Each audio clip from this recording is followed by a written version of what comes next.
I believe that everything seems chaotic right now. This is President Trump's way of negotiating, and he's learned over the years to sound crazy, make it all about him, and then have things come his way. I think we're going to end up with much lower tariffs at the end of all of this.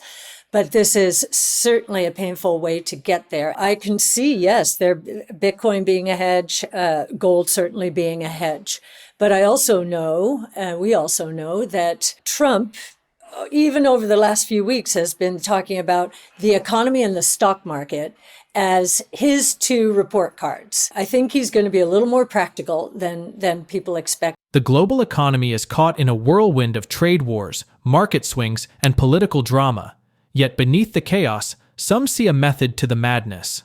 What if the turbulence isn't just random noise, but a high-stakes negotiation play? One compelling argument suggests that the current upheaval, as disruptive as it seems, could be a calculated strategy to tilt trade dynamics in America's favor. Cathie Wood, the visionary CEO of ARK Invest, offers a fascinating take. She believes that while the situation appears volatile, it may all be part of a deliberate tactic, one that could ultimately lead to lower tariffs, despite the painful path to get there. This, she argues, is President Trump's signature style of negotiation, sounding unpredictable, making himself the center of attention, and then steering outcomes his way. Wood doesn't mince words when it comes to tariffs, calling them nothing more than a harmful tax hike with no real winners. Yet she also acknowledges that Trump, ever the pragmatist, keeps a close eye on the economy and stock market as his ultimate scorecards. Could this mean a shift toward more practical policies ahead?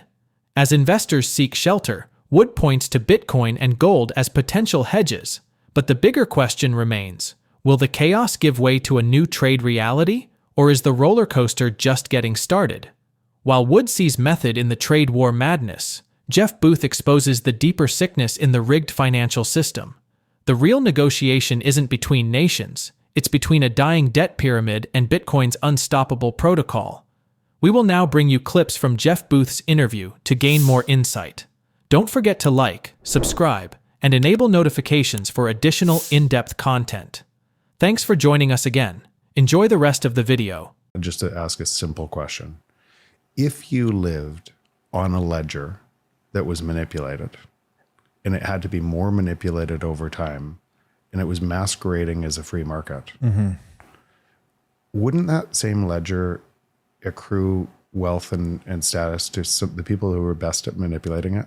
Probably, or didn't see it. Would there be any place to hide from if you knew that it was all based on that? Could you hide from yourself? Because it would lead to something in you that if you knew and you kept doing that, that you could easily tell. You could say to yourself, you could tell yourself a story. I can't stop it. I'm just part of it, which most people will. But it'll lead to a mirror reflection of the world we see, because we're both the map and the territory. And then ask yourself, what if a system was, you had an open, decentralized, secure protocol bounded by energy that couldn't be cheated? Wouldn't that also create a mirror reflection? And so those mirror reflections would be very different, right, over time. Right. One you would be telling yourself, I need to make enough money so I'm beating the other guy in a zero-sum game. Yes. One, you would actually be healing the world, where it's not a zero-sum game anymore, where everyone wins, 8 billion people in service of 8 billion people. And so that would naturally, over time, this could take a long time, but if people are listening to this and this is the first time they've heard Bitcoin, this is going to be a bridge too far, right? Or it might be a bridge too far. But if people have been in Bitcoin for a while, they will feel exactly what I'm describing. Yeah. Because they will see the change in themselves through the course of being on the Honest Network, and they'll see that's the same in most of their relationships, and they'll see it'll continue to expand. We're looking at this from there's a whole bunch of different vectors here, but the first thing we talked about, if the natural state of the free market is deflation, then what we should expect is, on a game that can't be rigged, we should expect to, through that process, every human is in service to every other human on this planet. Right, because there's no other way to score points. Because now you've anchored to energy a system that can't be cheated. Yes. Money has always been cheated. You would use the game has been cheated because that's how you would win the game, right? And that's why it's always looked like a control system. Yeah. And it's also why it's always fourth turning. All of these examples actually, I think, describe what I describe in a different fractal. It's always been deflationary. Yeah. It slowly builds up and people don't notice it. So they're measuring inflation from zero where they should be measuring it from negative X, right? From the productivity rate. They should be getting richer every year. Right. And the only way and if you're in the British Empire, when the British Empire is exploiting other lands and stealing their resources, inside the British Empire, inside London, you look like you're winning the game. Still a zero-sum game. Somebody has to lose for you to win. So it turns into a control system. Then that breaks down because the free market's more competitive, and a bunch of those people who were being persecuted there move to the U.S. because their rights and individual rights are protected. And then that market is more productive. Yes. Because of all the ideas. Right. And it becomes a superpower. Yes. And then that consolidates because of control of money. Yeah. And somebody can control money and essentially steal. The more people you have on your system, the more people you're stealing from. Yes. And you constantly go to war to reset these paradigms. Right. And Bitcoin changes that because it can't be cheated. So if you do game theory and payoff matrices in game theory, and you game you can't get caught. You won't get caught, and we're just going to keep on increasing the value, right? And so million, 2 million, 10 million, 20 million, a billion. That's the payoff for game theory and then payoff matrices. Okay. So you add additional components to game theory. Okay. To be able to see what people will do. Okay. Beast games you watch, right? You see you see this naturally playing out in all society, and it always has because it's who we are. And so when you do this, what you see is I've seen studies as high as 20% of people won't cheat, and as low as 2.5%. Let's use 2.5% for this. And what that really says is what the studies are going through, internal who they are, who they say they are, won't cheat for any price. So 97.5% of people will. And always have. Yeah. And you could say it's 90 or 80, but it's a huge number of the population, huge number of your friends, my friends, huge number of people I love that will. And they'll tell themselves, I needed to do it for my family, or I needed to do it before it was done to me. Right. Or it was done, but that's the way the world works. And I just have to do, have to do it. That's the way. So that's just, those are the numbers. Yeah. So what does that, looking back through our long arc of time, say about us? Is that it says that, and I think this is what it says actually about some of the most spiritual people or religious leaders and such. They were probably the 2.5% that were killed by the cheaters to wrestle this way. And then why we celebrated this over and over again is it was reaching to our higher selves. And we celebrate our higher selves, that what we want to be in all of us that's not in all of us. And the honest could never hide from the dishonest because there's just too many. And when I say dishonest, it's a nuanced, it's just in game theory, you will cheat. Yes. If there's 2.5% or 10% of a population at all times, or 20% of a population, those are the people that will run nodes in Bitcoin. Those are the people that protect this network and they're unbuyable. And lots of people will try to cheat it too. We have to expect that too, because that's just the numbers. But when you can now in Bitcoin have nodes behind Tor browsers distributed all over the world, and now the honest provide a floor, so most of society doesn't have to look like that. They can move to a paradigm that can't be cheated. So it's such a breakthrough because we've never had something like that. Yes. And so it would make sense that if you had this money was perfect, no one would see you stealing a little bit, right? And you could accrue huge wealth through that stealing. It would be the perfect game theories with those matrices. And so, of course, because most of us will, societies always look like that. Our financial system is a manipulated game where insiders profit by controlling the rules. Jeff Booth argues this rigged ledger doesn't just create inequality, it warps our very psychology, forcing us into zero-sum thinking where every winner requires a loser. However, he claimed, the solution is Bitcoin's uncheatable protocol.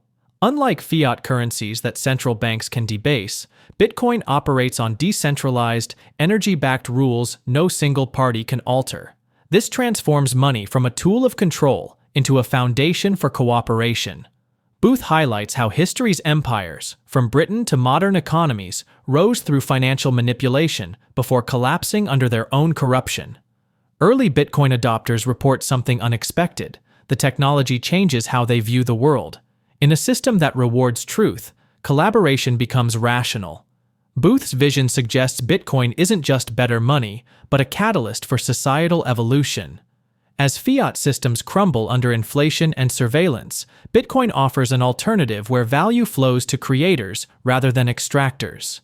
The revolution isn't just financial, it's philosophical. Let's watch more clips from the interview. Most people are pricing Bitcoin from within the system.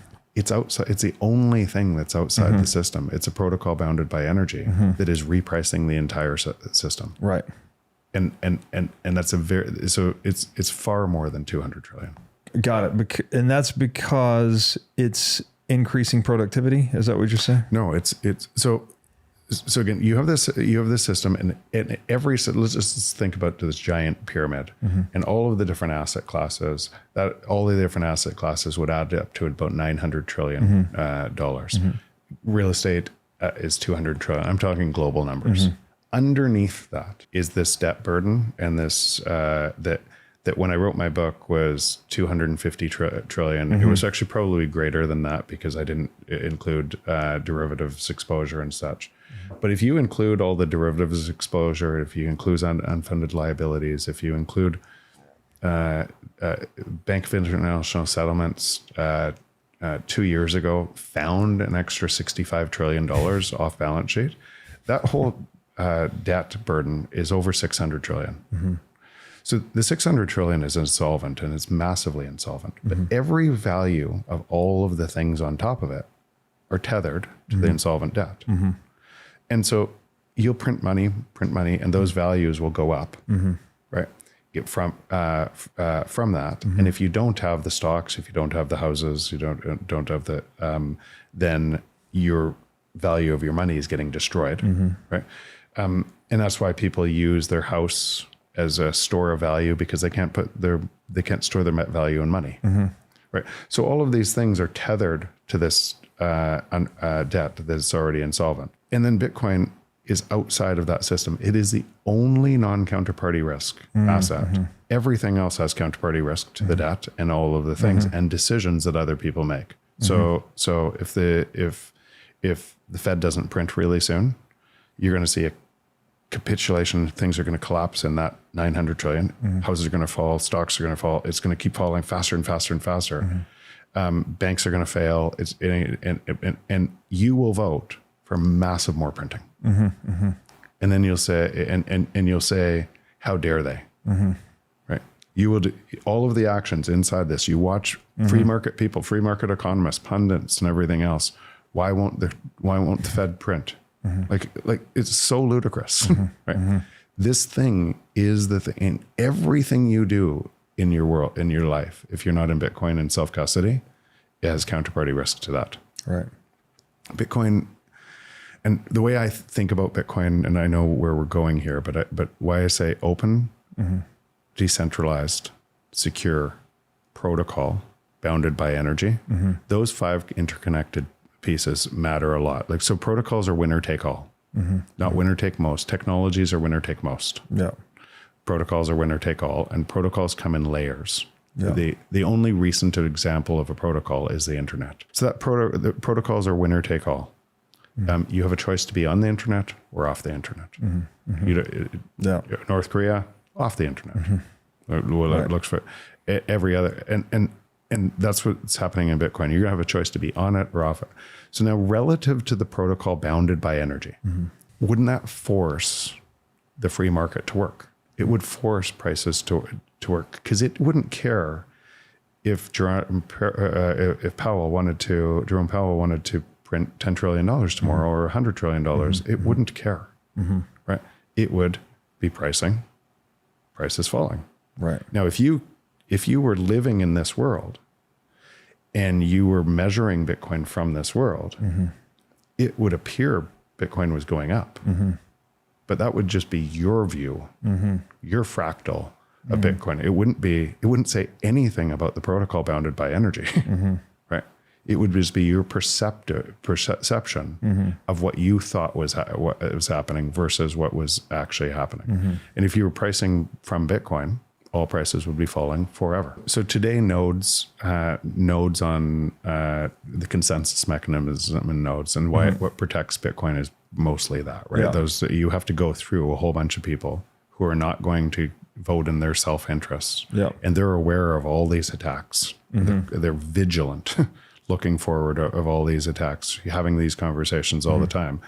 And you could expect, because 97% of people will cheat, and this would be a really great way to cheat, you could expect millions of attacks over and over and over again. You could expect attacks. You could expect people to not know that. So, but the nodes control that more and more so as more and more lightning happen, more and more payments happen. If you concentrated the economic nodes to a couple different economic nodes that were controlled through Tether or and everybody was using a stable coin, and the fees on those stable coins were being paid to the miners, then the economic nodes would vote for a chain split to say this only the US derivative of Bitcoin is the one that's good. You would force a chain split at the time that would say, it still probably wouldn't kill Bitcoin, but it would say then these people would have to vote to abandon the system. And it's interesting because most of the people inside the centralized system won't run nodes. They won't run, but the economic nodes, right, that are going through all the transactions, if they were centralized, then there would be pretty big power to. So you have to decentralize that now. Got it. It has to be paid in Lightning. It has to be. So Roy at Breeze, what he's doing, it's open source. Yeah. You can plug it in. You can, and it distributes around. If everybody's using a derivative instrument of Bitcoin, why would that derivative instrument look any different than gold? Right. You'd suppress it. You'd change it. That's where, and so your actions matter. Your actions spending in Bitcoin, your actions spending in natively in Bitcoin matter a lot. The entire global financial system, all $900 trillion of assets, rests on a foundation of insolvent debt. Real estate, stocks, bonds, they're all tethered to a $600 trillion debt burden that can only be sustained through endless money printing. This is the grim reality Jeff Booth exposes, revealing how every traditional asset carries counterparty risk to this crumbling pyramid. But Bitcoin operates outside this doomed system. It's not just another asset, it's a protocol bounded by energy, repricing everything else. While most people view Bitcoin's price through the lens of the failing fiat system, the truth is falling relative to its immutable scarcity. The stakes couldn't be higher. Without constant money printing, the $900 trillion asset bubble would collapse. Homes, stocks, and banks would fail in a cascade. Yet every bailout only worsens the rot. Bitcoin offers the only escape hatch, a non-counterparty asset that can't be inflated away or controlled by central planners. Booth highlights Bitcoin's killer feature. Like the internet, it's a winner-takes-all protocol. You're either on it or off it. As adoption grows, it forces the free market to work honestly. Jerome Powell could print $100 trillion tomorrow, but Bitcoin's energy-backed rules wouldn't care. Prices would simply reflect reality. The battle for Bitcoin's soul is already underway. While 97% of people might cheat given the chance, as game theory predicts, Bitcoin's node operators, the uncompromising 3%, protect its integrity. The danger? Centralized derivatives like stablecoins could attempt to hijack Bitcoin's economic nodes. That's why using Bitcoin natively, not through synthetic proxies, is crucial. Every transaction matters. Spending real Bitcoin, not IOUs, strengthens the network's decentralization. Lightning Network adoption and self-custody are our weapons against financial repression. As the old system convulses, Bitcoin stands as the only honest mirror to a world drowning in debt, the ultimate reset button for a broken financial paradigm. The choice is coming. Cling to the sinking ship of fiat or anchor to Bitcoin's unbreakable rules.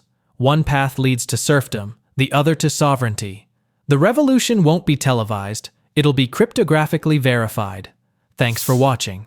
Please remember to hit the like button, subscribe, and turn on your notification bell. See you in our next video.